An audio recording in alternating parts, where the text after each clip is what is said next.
অবৈধ প্রেম ভালোবাসা কতই না ভয়ানক এই হারাম রিলেশনশিপ।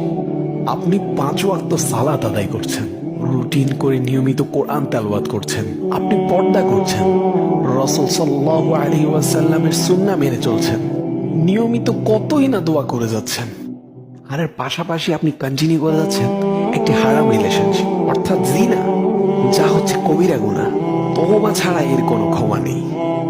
স্বয়ং আল্লাহ তাআলা জিনার ব্যাপারে বলেছেন, আউযু বিল্লাহি মিনাশ শাইতানির রাজীম, লা তাকরাবুজ জিনা, তোমরা জিনার ধারে কাছেও যেও না।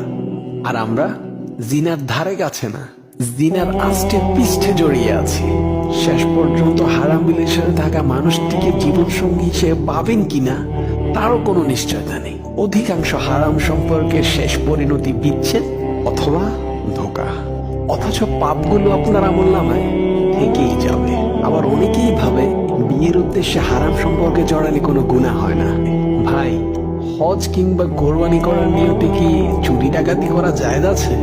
যদি এইটা জায়েজ না হয়, তাহলে তুমি কি করে ভাবো বিয়ের উদ্দেশ্যে হারাম সম্পর্কে জড়ানো জায়েজ হবে? আবার অনেকেই ভাবে বিয়ে করে নিলে হারাম রিলেশনের গুনাহ মাফ হয়ে যাবে। এটি নিতান্তই একটি ভুল ধারণা। কবিরা গুনাহ তওবা ছাড়া কখনো মাফ হয় না।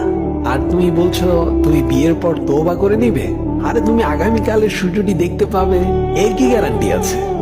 চোখগুলো বন্ধ করার পর আর নাও তো খুলতে পারে। তাই আসো, হারাম সম্পর্ককে না বলি, হালাল সম্পর্ক গড়ে তুলি। ভিডিওটি ভালো লাগলে শেয়ার করে দিবেন। আসসালামু আলাইকুম ওয়া রাহমাতুল্লাহ।